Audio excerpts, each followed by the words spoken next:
बिस्मिल्लाहिर्रहमानिर्रहीम। अस्सलामु अलैकुम वरहमतुल्लाहि वबरकातुहू। कैसे हैं जनाब? खैरियत से? अल्लाह ताला खुश रखे। नाज़रीन, एक वीडियो मैं आप हज़रात के सामने रखने जा रहा हूँ। गैर मुक़ल्लिदीन के एक आलिम हैं मौलाना क़ारी खलीलुर रहमान साहब। हो सकता है आप हज़रात ने पहले इनको देखा और सुना हो। बूल चैनल पे डॉक्टर अमर लियाकत साहब और मुफ्ती हनीफ कुरैशी साहब के साथ ये कई मरतबा ट्रांसमिशन कर चुके हैं।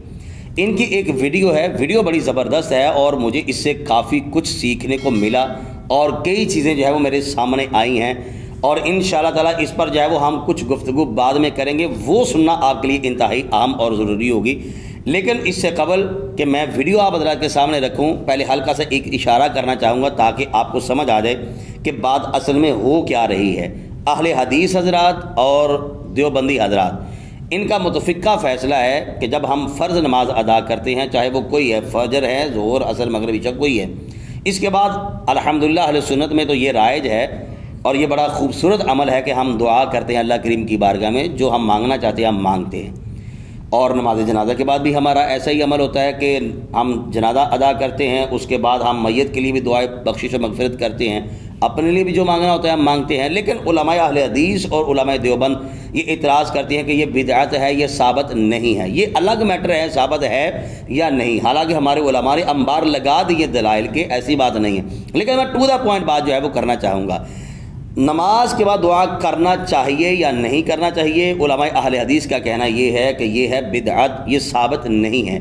अब ये बात जो है वो अपने जहन में रखिएगा। अब आप ज़रा ये सुन लीजिएगा खलीलुर रहमान साहब की गुफ्तगू, इस पर जो इन्होंने मसले का रुख चेंज करके जो है वो एक अपना अच्छा होना जाहिर करने की कोशिश की है ना, उससे मैंने इंशाअल्लाह ताला पर्दा हटाना है। और मुझे उम्मीद है इंशाअल्लाह जो गुफ्तगू को मुकम्मल सुन लेगा ना अल्लाह की रहमत से, वो अल्लाह ताला के फजल व करम से मसला आसानी के साथ समझ लेगा।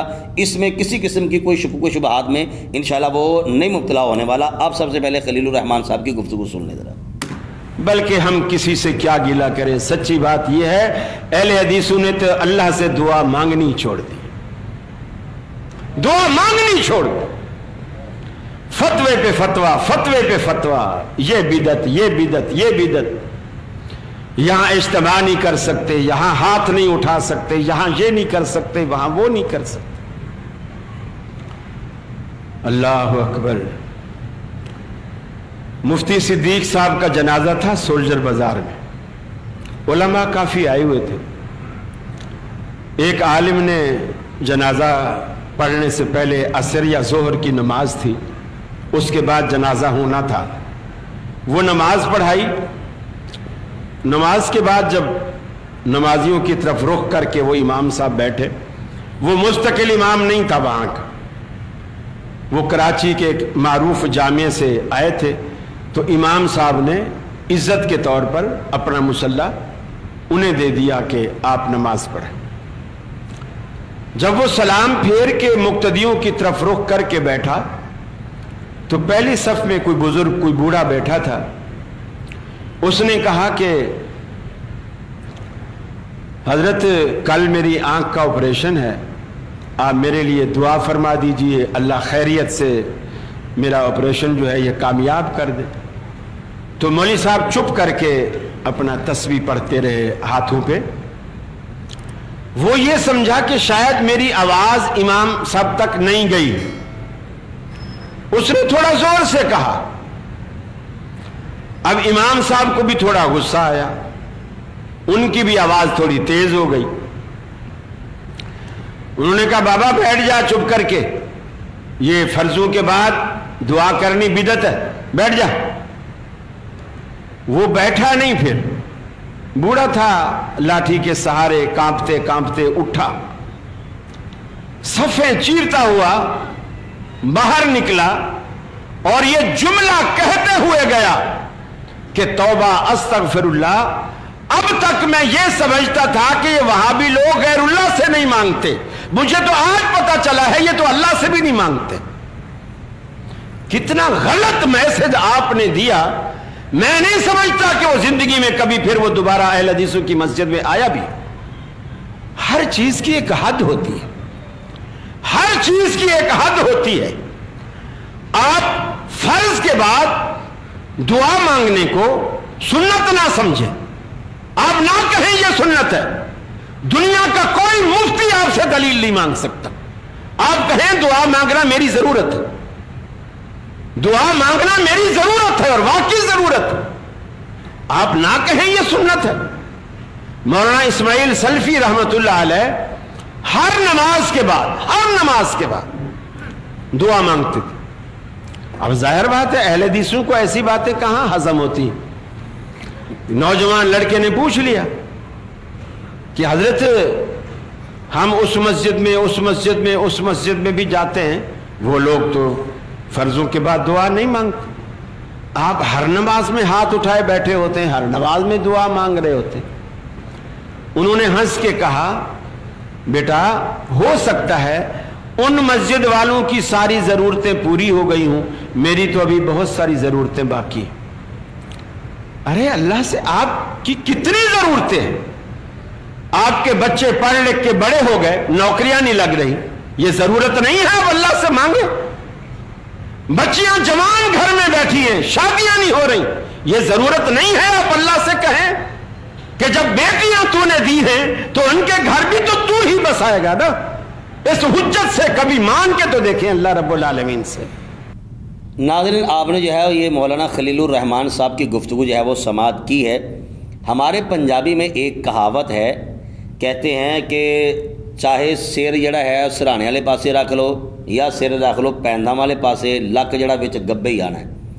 इनका दावा ये है कि नमाज के बाद दुआ करना ये बिदअत है। अब जो ये हुज्जत बना के बयान कर रहे हैं ना खलीलुर रहमान साहब कि ये हमारी ज़रूरत है, तो इतराज़ तो फिर खड़ा हो गया कि भाई ज़रूरत के तहत नमाज के बाद दुआ करना क्या अब ये जायज़ हो गया, अब ये बिदअत नहीं है?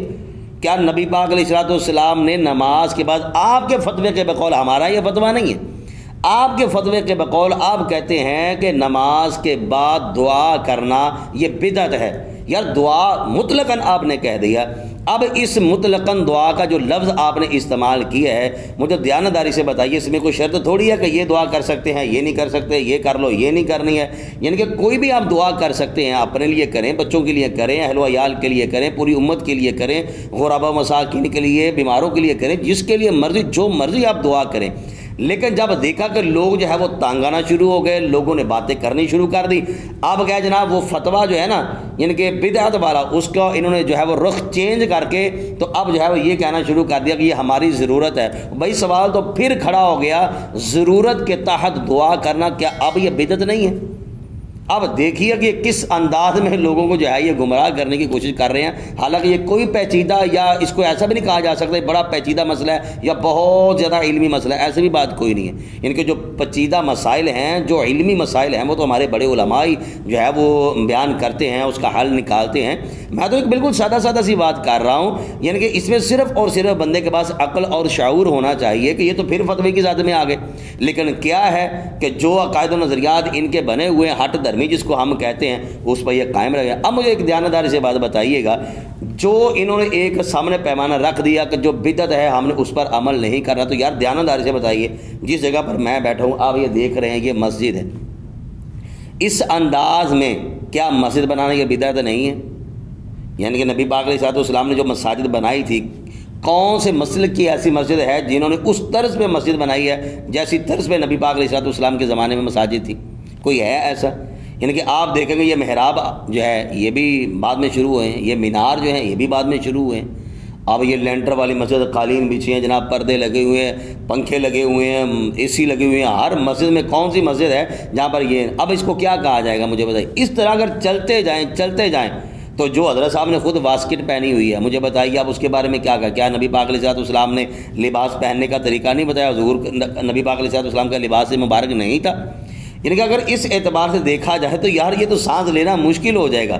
यानी कि जिसको आप ये कह रहे हैं कि ये बिदअत है, ये बिदअत है, ये बिदअत है, हर एतबार से अब ये उलमा जो है इसकी वजाहत बहुत खूब अंदाज में कर सकते हैं, बिदअत हसना की और बिदअत सय्या की। मैं उस तरफ नहीं जा रहा, मैं सिर्फ सादा सादा बात जो है वो रखने जा रहा हूँ आप हज़रात के सामने कि ये कोई जो है वो दलील नहीं है कि ये नबी पाक अलैहिस्सलाम ने काम नहीं किया, सहाबा किराम ने काम नहीं किया तो हमने भी वो काम नहीं करना। यार हज़ारों क्या लाखों काम ऐसे हैं। ये देखिए इनकी इश्तिहारात अगर आप पढ़े, उलमाए देवबंद के भी पढ़ लें, उलमाए अहले हदीस के भी पढ़ लें, सीरत नबी कॉन्फ्रेंस हो रही हैं, अज़मत कुरान कॉन्फ्रेंस हो रही है। अब इनसे पूछा जाए तो या یہ بدعت نہیں ہے کانفرنسیں کروانا کہ صحابی نے اس قسم کے جلسے کروائے ہیں.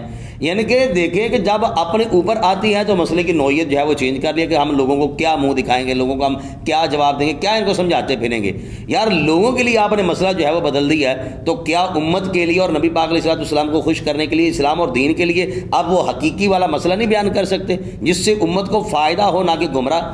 تو آپ حضرات جتنے بھی ہیں, میں کہوں گا آپ سے گزارش کروں گا کہ بھائی اگر آپ لوگوں کا کر کے جو ہے وہ مسئلے جو ہے وہ تبدیل کرنے کی کوشش کر رہے ہیں تو مجھے بتائیے آپ کو ثواب ہو رہا ہے یا گناہ ہو رہا ہے؟ ہم تو الحمدللہ قائل ہیں جب چاہو جس وقت چاہو دعا کرو, کوئی ممانعت نہیں ہے.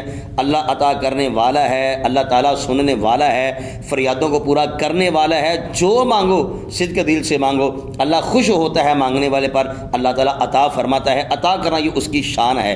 نماز کے لیے ہے کہ وقت کا خیال کیا جائے, مکروہ وقت میں نماز نہ پڑھی جائے, سجدہ نہ کیا جائے, یہ تو ہے. لیکن دعا کے بارے میں نہیں ہے, درود و سلام کے بارے میں نہیں ہے, اذان کے بعد پڑھنا ہے یا پہلے پڑھنا ہے, فلاں ٹائم پڑھنا ہے فلاں ٹائم نہیں پڑھنا. الحمدللہ ہمارے سینے بڑے فراخ ہیں اللہ رسول کے فضل و کرم سے. ہم اولیاء کرام کے ماننے والے ہیں, اہل بیت اطہار اصحاب رسول کو ماننے والے ہیں, اور جو عقائد و نظریات اصحاب رسول سے چلتے چلتے چلتے چلتے ہم تک پہنچے, الحمدللہ ہم ان سب پر عمل بھی کرنے والے ہیں اور ماننے والے بھی ہیں. اللہ تعالیٰ ہمیں حق سمجھنے کی توفیق نصیب فرمائے. آپ حضرات نے جتنی گفتگو سماعت کی ہے, اگر آپ اس میں اپنی رائے کا اظہار کرنا چاہیں تو ضرور کیجیے گا. بہت شکریہ. السلام علیکم ورحمۃ اللہ وبرکاتہ.